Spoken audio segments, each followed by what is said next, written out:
Hey guys, welcome to my channel. This is me Donna and you are watching Unbound Package where we talk about food, travel and everything in between. And with this, today we are here at Agra Fort. Qila Agra is a historical Mughal fort in the city of Agra, which is also known as Agra's Red Fort. তো চলো একসাথে stepping করা যাক where Akbar, Jahangir, Shahjahan all lived, ruled and wrote history. Let's explore.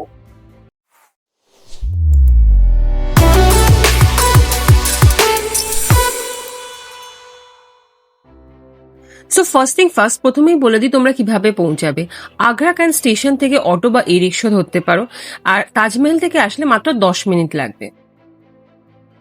তো আজকে ব্লগে তোমাদের আগ্রা ফোর্টের ভেতরে নিয়ে যাব না, কোনো গাইডের মতো না, একটা বন্ধুর মতো গল্প বলার চেষ্টা করব। দেখতেই পাচ্ছ চারদিকে লাল পাথরের বিশাল বিশাল দেওয়াল, যেখানে হিস্ট্রি আর রাজনীতির গন্ধে ভরপুর। তাহলে চলো একদম এন্ট্রি গেট থেকেই শুরু করা যাক। আচ্ছা, এখানে এন্ট্রি টিকিটের প্রাইস হলো ইন্ডিয়ানদের জন্য 50 অ্যান্ড ফরেনারদের জন্য 650। আর এই প্লেসটা সানরাইজ থেকে সানসেট অবধি খোলা থাকে। উত্তরপ্রদেশের আগ্রার যমুনা নদীর তীরে অবস্থিত এই কেল্লাটিকে 1983-তে ইউনেস্কো ওয়ার্ল্ড হেরিটেজ সাইট হিসেবে অ্যানাউন্স করে। অ্যান্ড মুঘলদের অন্যতম স্থাপত্য তাজমহল থেকে এই কেল্লাটি মাত্র 2.5 কিলোমিটার দূরে অবস্থিত। দিল্লির red fort and Agra red ফোর্টের মধ্যে কিন্তু অনেক সিমিলারিটি আছে, because it's design by same person. তোমরা যে খালগুলো দেখতে পাচ্ছ, দিল্লির রেড ফোর্টের মতোই এখানেও জল ভরা থাকতো, আর এখানে কুমির থাকতো অ্যাজ আ ডিফেন্স মেকানিজম। আর তোমরা যদি দিল্লির ব্লগটা না দেখে থাকো, আই বাটনে পেন করে দেবো, ওখান থেকে দেখে নিও, এখানে আরো ডিটেলসে বলা আছে। তো তোমরা সামনে যে গেটটা দেখতে পাচ্ছ, যেটা দিয়ে আমরা এখন ঢুকছি, এটা হচ্ছে আমার সিং গেট। আজকের দিনে ঢোকার জন্য কিন্তু এটাই মূল গেট, বাট ইতিহাসে কিন্তু আরো অনেকগুলো গেট ছিল, যেমন দিল্লি গেট, যেটা ছিল সবচেয়ে রাজকীয় গেট, যেটা সরাসরি দিল্লির দিকে মুখ করা ছিল, আর সম্রাটরাই অনুপ্রবেশ করতে পারতো এই গেট দিয়ে। দেন আমার সিং গেট ছিল, যেটা সাধারণ লোকেদের জন্য ছিল। তারপর ছিল আকবর গেট, এখান দিয়ে সেনাবাহিনীরা মূলত প্রবেশ করতো। তারপর হলো ওয়াটার গেট, যেটা যমুনার দিকে খোলা থাকতো, মূলত জলপথ দিয়ে যাওয়ার জন্য এটা ব্যবহার করা হতো। আজ আমার সিং গেট ছাড়া বাকি সব গেটগুলোই বন্ধ করা হয়েছে, অবশ্যই নিরাপত্তার কারণে। বাট ঐতিহাসিক টাইমে কিন্তু দিল্লি গেট ছিল এই ফোর্টের একটা শক্তিমুখ।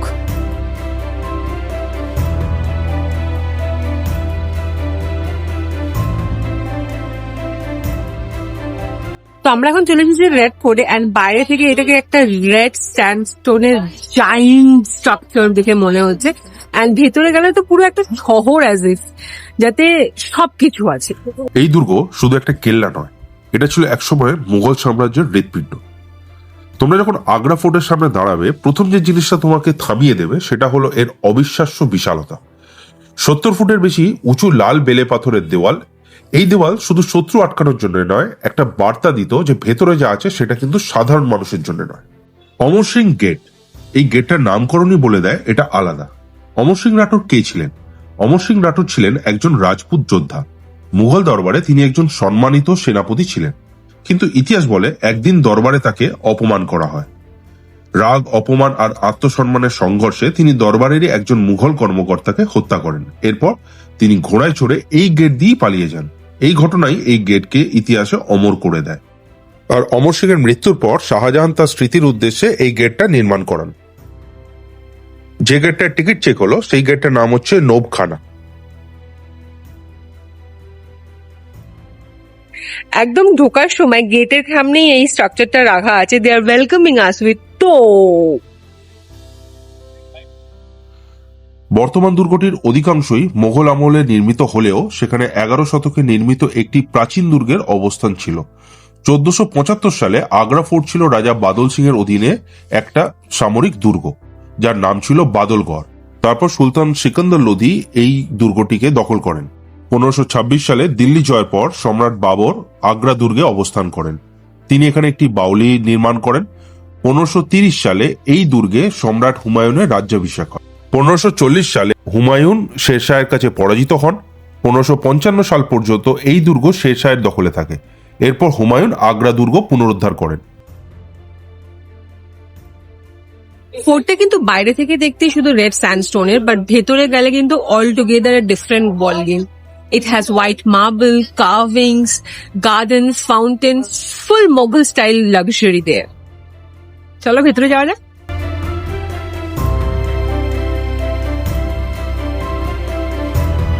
দেখতে পাচ্ছ তো রাস্তাটা কেমন ঢালু আর ঘোরানো পেঁচানো। এখন কোয়েশ্চেন হচ্ছে এই রাস্তাটা এরকম কেন? এই ঢালু পথের উদ্দেশ্য ছিল হাতি ঘোড়া কামান টানা, কিন্তু তাদের যাতে স্পিডটা বেশি না হয়, স্পিডটা কমানো ছিল এর মেন উদ্দেশ্য। শত্রুরা যদি এই পথে যায়, সোজা গেলে তারা সোজা দুর্গের ভেতর ঢুকে যাবে, সেই জন্য পথটা জিগজ্যাগ করা হয়েছিল যাতে তাদের একটা ব্লাইন্ড স্পট ক্রিয়েট হয়। আর সেই সময় ওপর থেকে সৈন্যরা গরম তেল, পাথর, তীর ফেলে তাদের পথ আটকানোর চেষ্টা করা হতো। তোমরা 3টে গেট দেখলে, এই 3টে গেটের একটাও কিন্তু সোজা লাইনে বানানো না, সব গেট জিগজ্যাগ স্টাইলে তৈরি। যদি প্রথম গেটে দাঁড়াও তাহলে তৃতীয়টা দেখতে পাবে না, আর দ্বিতীয়টাতে দাঁড়ালে তৃতীয়টা দেখতে পাবে না। এটাই ছিল মুঘলদের ডিফেন্স স্ট্র্যাটেজি। আমরা এখন যেখানে দাঁড়িয়ে আছি সেটা কোনো রাজকীয় শোকেস নয়, রাদার একটা বাস্তব জীবন। এটা সেই জায়গা যেখানে মোগলরা থাকতো, হাঁটতো, ঝগড়া করতো, কথা বলতো আর রাজত্ব করা শিখতো। এই জায়গাটার নাম হলো জাহাঙ্গীর মহল।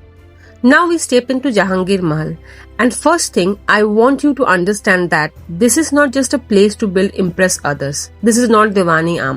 This is not any ceremonial escape. This is their home. This is where they used to live. They used to spend their time. They used to have their daily life. ছোটবেলায় জাহাঙ্গীরকে সেলিম নামেই বেশি ডাকা হতো।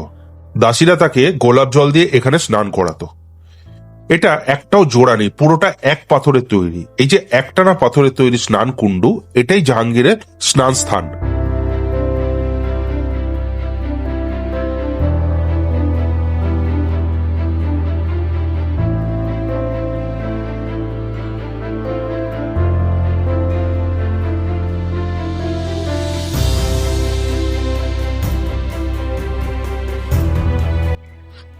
আমার পেছনে যে স্ট্রাকচারটা দেখতে পাচ্ছ, দিস ইয়েলো ওয়ান, এটা কিন্তু একটা স্টোন দিয়ে কার্ভ করা, and it's a big size of bathtub of Jahangir.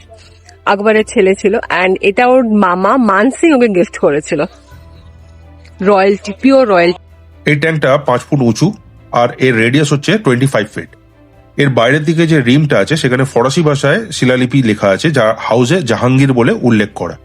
এটা প্রথমে আকবরের প্রাসাদের কাছে আবিষ্কৃত হয় 1843 খ্রিস্টাব্দে। পরে স্যার জন মার্শাল এটাকে আগ্রা ফোর্টে ফিরিয়ে আনেন।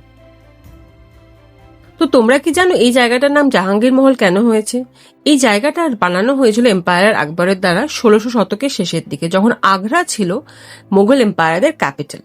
এই জায়গাটা বানানোর মূল উদ্দেশ্য ছিল রয়্যাল ওমেনদের সিকিউরিটি, ইয়াং প্রিন্সের living and training expense, and একটা comfortable, breathable and protected place provide করা। এই জায়গাটা শেষ হতে কিন্তু 95 ইয়ার সময় লেগেছিল, with different time of rulers, different এম্পায়াররা যখন এসেছে, তারা তাদের মতো করে আরো বেশি ইঞ্জিনিয়ারিংটা স্ট্রং করেছে, সিকিউরিটি স্ট্রং করেছে, মিলিটারি ইঞ্জিনিয়ারিং এর দিকে ধ্যান দিয়েছে। So it's a masterpiece. Jahangir এখানেই বড় হয়েছেন, তারপর এই জায়গাটা জাহাঙ্গীর নামেই পরিচিত হয়েছে। ইতিহাসে এই জায়গাটা কিন্তু খুব গুরুত্বপূর্ণ, কারণ এই জায়গাটা হলো মোগল পাওয়ারের ট্রেনিং হাউস। এই মুহূর্তে আমরা ঘুরে দেখছি জাহাঙ্গীর মহল, সত্যি অসাধারণ স্থাপত্য। 1600 শতকের শেষ দিকে যখন আকবর আগ্রাকে তার প্রধান রাজধানী বানালেন, তখন তার দরকার ছিল এমন একটা জায়গা যেখানে রাজপরিবারে সবাই নিরাপদে থাকবে, মহিলারা স্বাধীনভাবে চলাফেরা করতে পারবে। এই ভাবনা থেকেই তৈরি হয় জাহাঙ্গীর মহল। এটা ছিল আগ্রা ফোর্টের প্রথম পূর্ণাঙ্গ আবাসিক প্রাসাদ।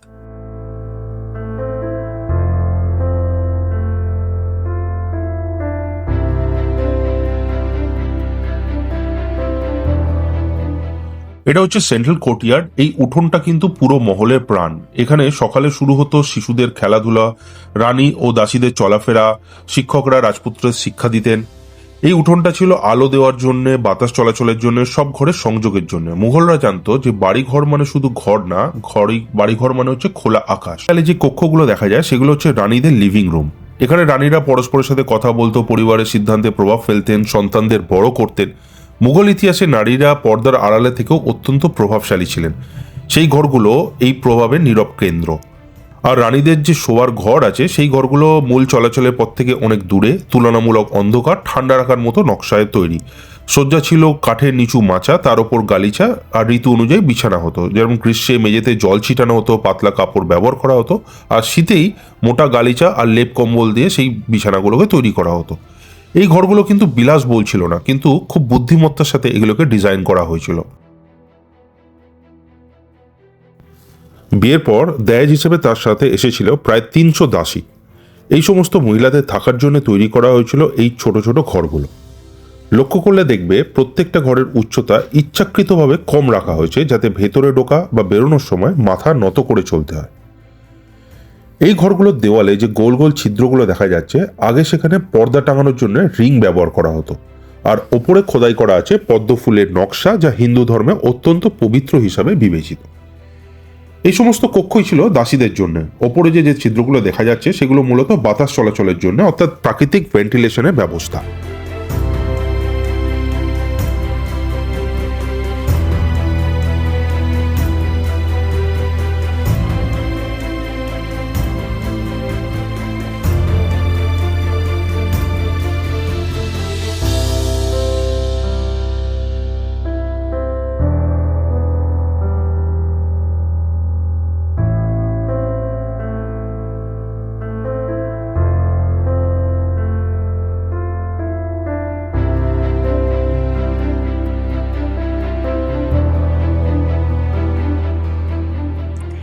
এই প্লেসের আপার টেরেসে তুমি যদি যমুনা নদীর দিকে তাকাও, তুমি কিন্তু এখানে তাজ দেখতে পাবে। বাট জাহাঙ্গীর মহল যখন তৈরি হয়েছিল তখন কিন্তু তাজ এক্সিস্ট করতো না। লেটার অন শাহজাহানের টাইমে this river facing alignment become an emotional point. This visual relationship between the residents and the river later influenced Taj's placement. So architecture shaped here future architecture.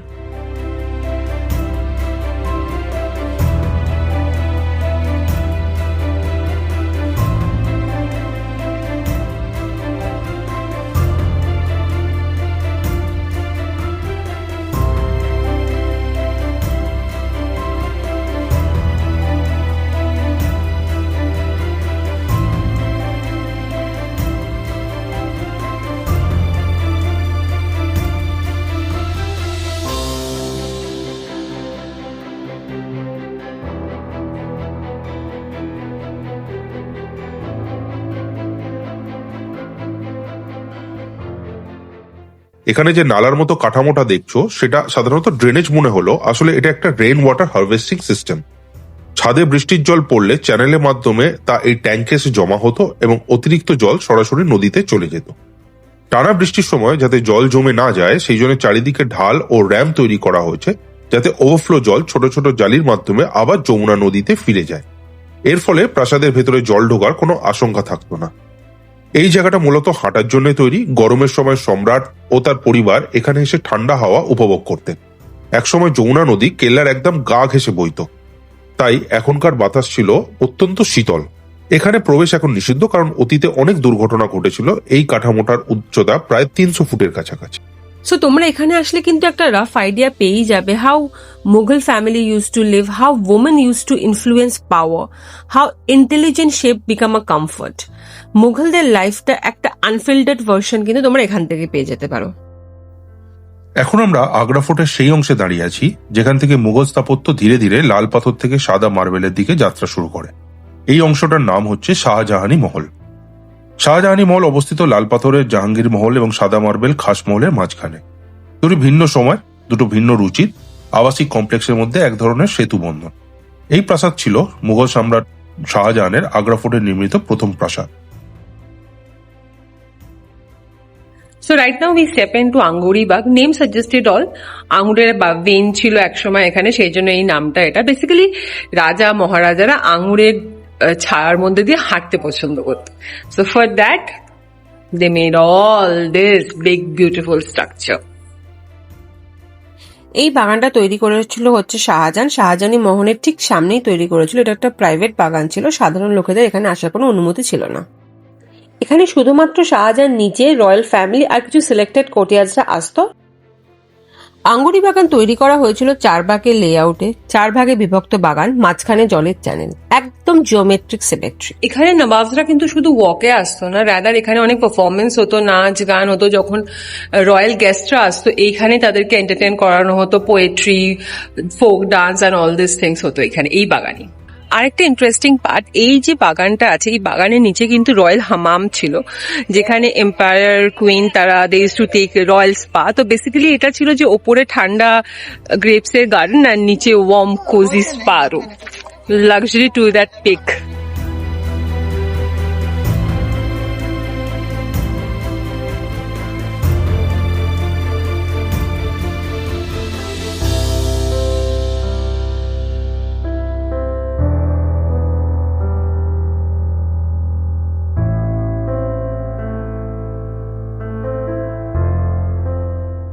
এর পশ্চিম দিকের বদ্ধ অংশের নিচে অবস্থিত গজনিন গেট, বাবরের বাউলি এবং একটি প্রাচীন ক্রুপ। এই জায়গাটার নাম হচ্ছে ফাঁসি ঘর, ফাঁসির জায়গা। এখানে পাবলিক এক্সিকিউশন হতো না, এটা ছিল কন্ট্রোল পানিশমেন্ট এরিয়া। যাদের এখানে আনা হতো তারা হচ্ছে রেবেল নোবেলস, ট্রেটার, সিরিয়াস অফেন্ডার্স। এই জায়গাটা ডেলিবারেটলি হিডেন ছিল, কারণ মুঘল রুলার্সরা বিশ্বাস করতেন যে fear works best when unseen. আর এর পাশেই ছিল তহখানা। তহখানা মানে underground rooms. This served multiple purpose: prison cells, storage, summer cooling chambers. Some Taikhana were punishment zones, some were royal summer retreats. Same architecture, different fate. This is Khas Mahal. Khas means private, special, restricted. Shahjahan এটা তৈরি করেছিল নিজের personal residence place হিসাবে। খাস মহল ছিল এম্পায়ারের bedroom, personal sitting area, intimate family space. No public access were there, only close people were allowed there. Khas Mahal তৈরি হয় শাহজাহানের শাসনকালে 1700 শতকের মাঝামাঝি সময়। এই সময় মুঘল সাম্রাজ্য ছিল তার সর্বোচ্চ শিখরে। সম্পদ ছিল, ক্ষমতা ছিল, শান্তি ছিল। আনলাইক জাহাঙ্গীরি মহল, এই জায়গাটা তোমরা দেখতে পাবে সব জায়গায় পুরো হোয়াইট মার্বেল দিয়ে তৈরি। We all know the love for marbles of Shah Jahan, but why marble? Because it stays cool, reflect lights, it feel calm. Decoration here is so minimal but perfect. খাসমহলের সবচেয়ে গুরুত্বপূর্ণ অংশ এর নদীমুখী জানালা। এই জানালাগুলো দিয়ে যমুনার বাতাস ঢুকতো, আলো ঢুকতো, দিগন্ত দেখা যেত। এই জানলার সামনে দাঁড়ালে শাহজাহান সূর্যাস্ত দেখতেন, নীরবে ভাবতেন, নিজের ভেতরের কোলাহলকে শান্ত করতেন। পরবর্তীতে বন্দিত্ব সময় এই জানলাই হয়ে ওঠে তার একমাত্র মুক্তির অনুভূতি। This white beautiful big structure is called Khas Mahal, যেটা শাহজাহান বানিয়েছিল কিছু 1630-40 এর মধ্যেখানে তার মেয়েদের জন্য, রোশনারা এন্ড জাহানারার জন্য। He gifted this beautiful place to his daughter for their own time. এই হুকগুলিতে পর্দা টাঙিয়ে গরমের সময় হাত দিয়ে নেড়ে বাতাস তৈরি করা হতো। 5টা দরজা রয়েছে এই কক্ষে। মাঝেরটি সম্রাটের জন্য, দুই পাশে তার স্ত্রীদের জন্য এবং পেছনের অংশে ছিল পরিচারকদের চলাচলের পথ। এটা হচ্ছে শাহজাহানের শয়নকক্ষ। একসময় এই ঘরের দেওয়ালে ও ছাদ সম্পূর্ণ সোনায় মোড়া ছিল। এখনো কিছু অংশের সোনার প্রলেপ দেখা যায়। ঘরের পাশে একটি সুগন্ধি ফোয়ারা ছিল, যেখানে কনৌজ থেকে আনা আতর মেশানো জল ব্যবহার করা হতো। বাতাসে সেই সুগন্ধ ছড়িয়ে পড়তো পুরো প্রাসাদ জুড়ে।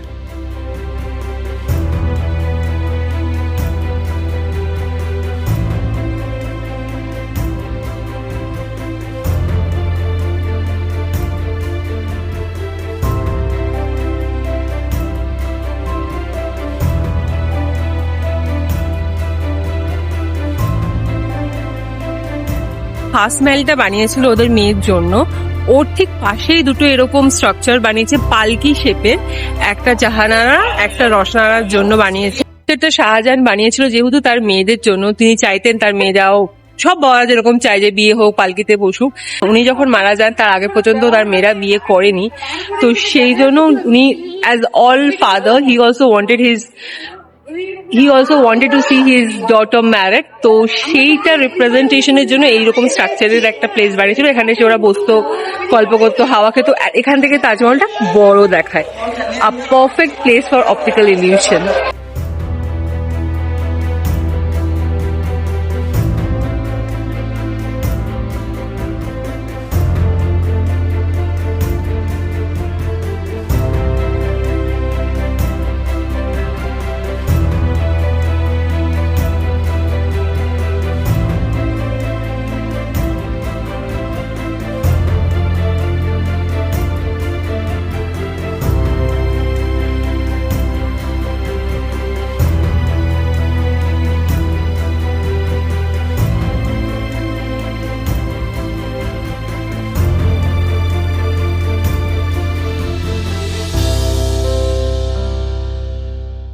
এটা জাহানারার প্রাসাদ।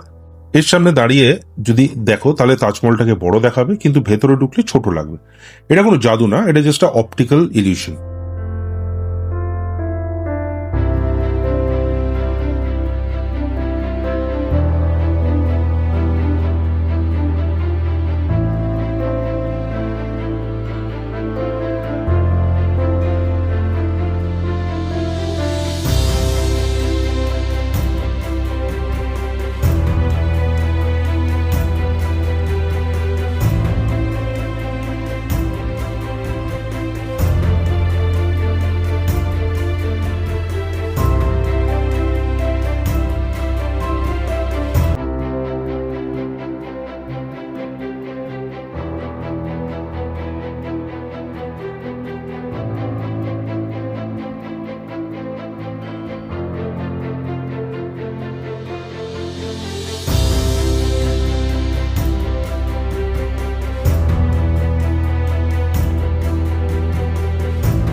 আমরা এখন দাঁড়িয়ে আছি হচ্ছে মুসাম্মান ব্রুজের সামনে।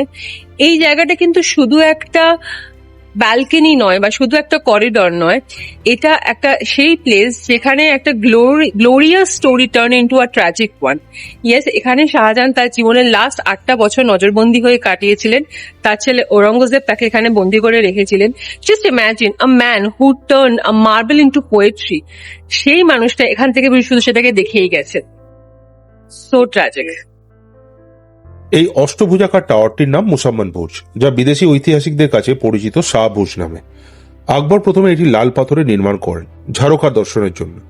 প্রতিদিন সূর্যোদয়ের সময় তিনি এখান থেকে প্রজাদের দর্শন দিতেন এবং সূর্য উপাসনা করতেন। জাহাঙ্গীরও এই প্রথা চালু রাখেন। শাহজাহান পরবর্তীতে 1632 থেকে 1640 সালের মধ্যে এই বুজটিকে সম্পূর্ণ সাদা মার্বেলে পুনর্নির্মাণ করেন। নদীর দিকে মুখ করা 5টি দিক নিয়ে তৈরি এই প্রাসাদটি ঝাড়খার জন্য বিশেষভাবে নকশা করা। ভেতরে রয়েছে শাহ নাসিন, জলকুণ্ড, জালি পর্দা, শীষমহলের দিকে যাওয়া কক্ষ এবং দালান সমূহ। পুরো কাঠামোটি সাদা মার্বেলে নির্মিত এবং এটি শাহজাহানের সবচেয়ে অলংকৃত স্থাপত্যগুলোর একটি। এই প্রাসাদ থেকেই মুঘল সম্রাট সমগ্র সাম্রাজ্য শাসন করতেন। এই বুজ থেকেই তাজমহলের সম্পূর্ণ ও রাজকীয় দৃশ্য দেখা যায়। এই জায়গাতেই শাহজাহান নিজের জীবনের শেষ 8 বছর নজরবন্দি অবস্থায় কাটান। এই টাওয়ারটাই শাহজাহানের শেষ আশ্রয়। এখান থেকেই তিনি শেষবার তাজমহলের দিকে তাকিয়েছিলেন। 1666 সালে এই জায়গাতেই তার মৃত্যু হয়। একটি গোপন সুড়ঙ্গ দিয়ে তার দেহ তাজমহলে নিয়ে যাওয়া হয়, যে সুড়ঙ্গটি তিনি নিজেই বানিয়েছিলেন, কিন্তু জানতেন না মরার পর এই পথেই তাকে নিয়ে যাওয়া হবে। সামনে তাকালে দেখা যায় তাজমহল, সকালে গোলাপি, দুপুরে সাদা আর সন্ধ্যায় সোনালী। এই হলো আগ্রা ফোর্ট। একটা দুর্গ নয়, ক্ষমতা, প্রেম আর বিশ্বাসঘাতকতার নীরব সাক্ষী। আমরা যখন তাজমহলের এপিসোডটা করেছিলাম, ওখান থেকে তোমাদেরকে আগ্রা ফোর্টের এই জায়গাটারই ছবি দেখিয়েছিলাম। যদি এখনো অব্দি তাজমহলের এপিসোডটা না দেখে থাকো তো ওপরে আই বাটনে লিংক দিয়ে দিলাম, এই ভিডিওটার পর একবার দেখে নিও। এই যে মসজিদটা দেখতে পাচ্ছ তোমরা, এর নাম হচ্ছে নাগিনা মসজিদ। মসজিদটা খুব একটা বড় নয়, খুব জাঁকজমক নয়, কিন্তু এর গুরুত্ব অসাধারণ ছিল। নাগিনা মসজিদ তৈরি হয়েছিল শাহজাহানের সময়, কিন্তু এটা বানানো হয়েছিল শুধুমাত্র রাজপরিবারের মহিলাদের আর তার দাসীদের জন্য। এখানে অন্য কোনো পাবলিক অ্যালাউ ছিল না, নট ইভেন এনি পুরুষ মেম্বাররা বাড়ির। কিন্তু এটা ছিল একান্ত ঘরোয়া ইবাদতের জায়গা মহিলাদের জন্য। কিন্তু নাগিনা নামটা কেন? নাগিনা মানে রত্ন। এই মসজিদকে রত্ন বলা হয়, তার কারণ হলো এটা ছোট, নিখুঁত, শান্ত আর ব্যক্তিগত একটা জায়গা, যেন একটা রত্ন বাক্সে লুকিয়ে রয়েছে। এই মসজিদটাও লুকিয়ে রয়েছে ফোর্টের ভেতরে। এই যে মসজিদের সামনে দেখতে পাচ্ছ, এটা হচ্ছে মিনা মসজিদ। এর গেটটা এখন বন্ধ রাখা হয়। এটাও বানিয়েছিলেন হচ্ছে শাহজাহান। এটা ইউজ করতেন হচ্ছে ফোর্টের কর্মচারীরা, সাধারণ সৈন্যরা আর দরবারের নিচু স্তরের কর্মচারীরা।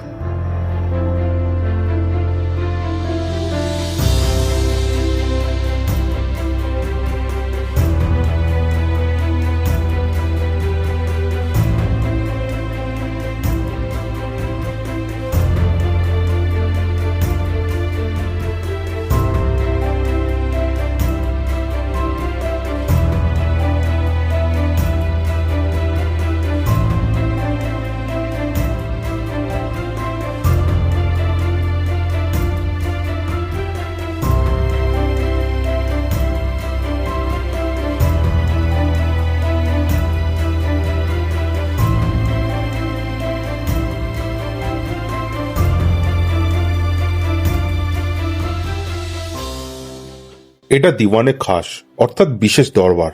এই জায়গাটা ছিল মুঘল সাম্রাজ্যের ব্রেন রুম, যেখানে যুদ্ধের সিদ্ধান্ত নেওয়া হতো, যেখানে রাজা কাকে বিশ্বাস করবেন ঠিক করতেন, আর যেখানে ভুল সিদ্ধান্ত মানে হতে পারত একটা প্রদেশের পতন। দিওয়ানে খাস প্রথম তৈরি হয় সম্রাট আকবরের সময়, যখন আগ্রা ফোর্টে মুঘল সাম্রাজ্যের রাজধানী। পরে শাহজাহান এই দরবারকে আরো পরিচালিত, আরো মার্বেলময় রূপ দেন। এই দরবারের উদ্দেশ্য ছিল একটাই, সম্রাট যেন তার সবচেয়ে বিশ্বাসযোগ্য মানুষদের সঙ্গে গোপন ও গুরুত্বপূর্ণ বিষয় আলোচনা করতে পারেন। সো আমি এখন যে জায়গায় দাঁড়িয়ে আছি, দ্যাট ইজ দিওয়ানে খাস। এখানে কিন্তু সবাই আসতে পারতো না, only king, queens and diplomats আসতো for their discussions and court room discussion rather. Diwani খাসের মাঝখানে ছিল হচ্ছে সম্রাটের আসন, আর এই আসনটা কিন্তু দিওয়ানি আমের মতো তো উঁচুতে ছিল না, কারণ এখানে সম্রাটের আশেপাশে যারা থাকতো তারা তার খুবই কাছে, যেমন সম্রাটের প্রধানমন্ত্রী, সেনাপতি, বিশ্বাসযোগ্য অভিজাতক আর কখনো কখনো বিদেশি দূতেরাও থাকতো। এই ব্ল্যাক স্টোনটা ছিল সিংহাসনের ভিত্তি। এই পাথরের ওপরই একদিন বসতেন মুঘল সম্রাট। তাখতে জাহাঙ্গীর, সহজ ভাষায় বললে এটা ছিল ইম্পেরিয়াল থ্রোন প্ল্যাটফর্ম। এর ওপরে বসানো থাকতো কাঠ ও সোনায় তৈরি রাজকীয় সিংহাসন, রত্নখচিত আসন, সম্রাটের গদি। আজ সিংহাসন নেই, কিন্তু ফাউন্ডেশনটা রয়ে গেছে।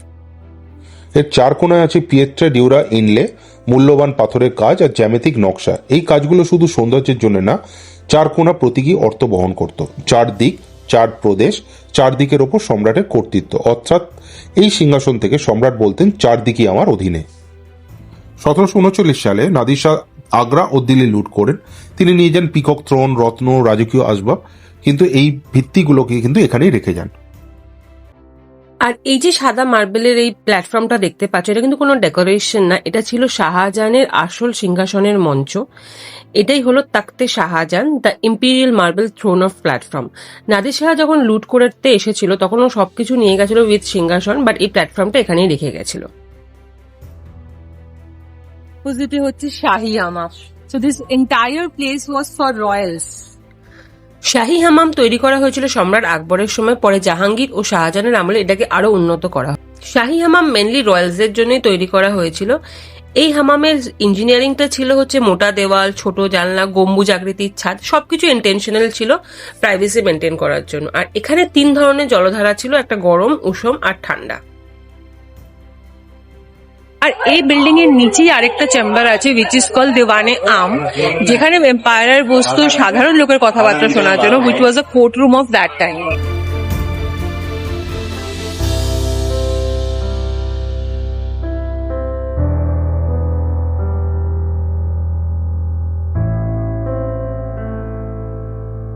আমরা এখন দাঁড়িয়ে আছি হচ্ছে দেওয়ানে আমে, যেখানে আকবর বসে সাধারণ লোকের কথাবার্তা শুনতো। This was Akbar court.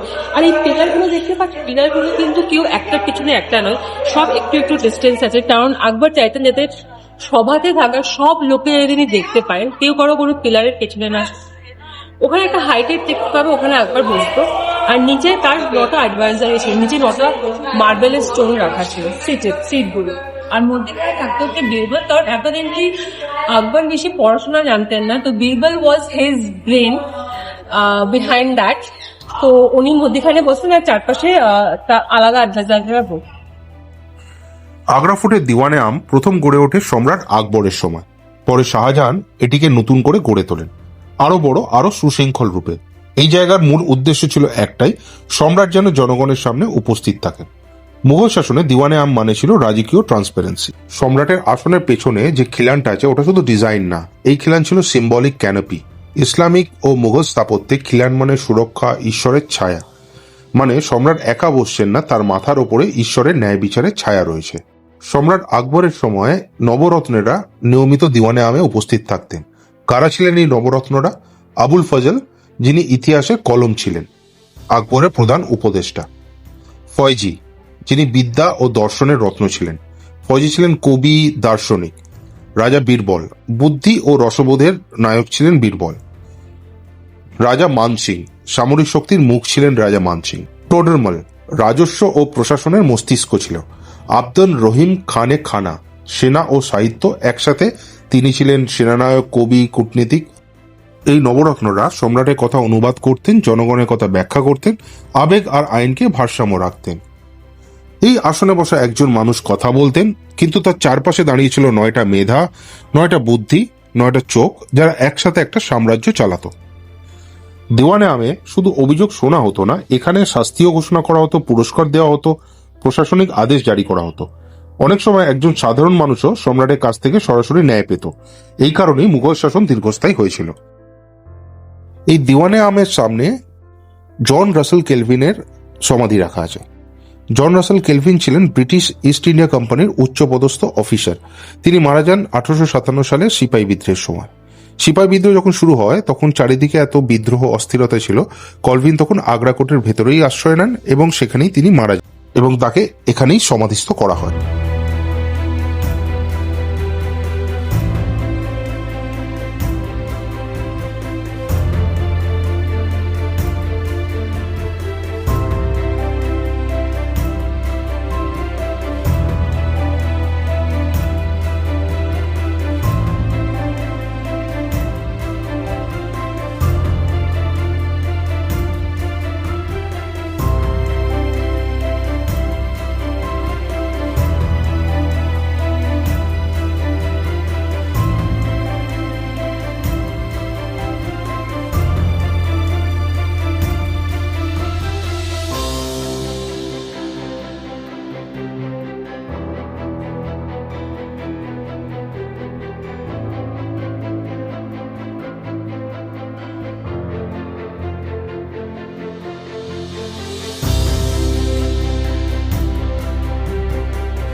আমাদের তো এবার রেড ফোর্টটা দেখা হয়ে গেল, বেরোচ্ছি আমরা এখান থেকে। এবার তোমাদের আসার পালা, তাড়াতাড়ি pack your bags and come here, you will enjoy, you will explore lot of history over here.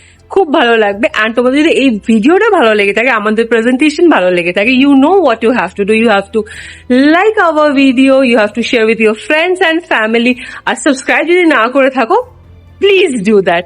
Till then, bye, see you some other time.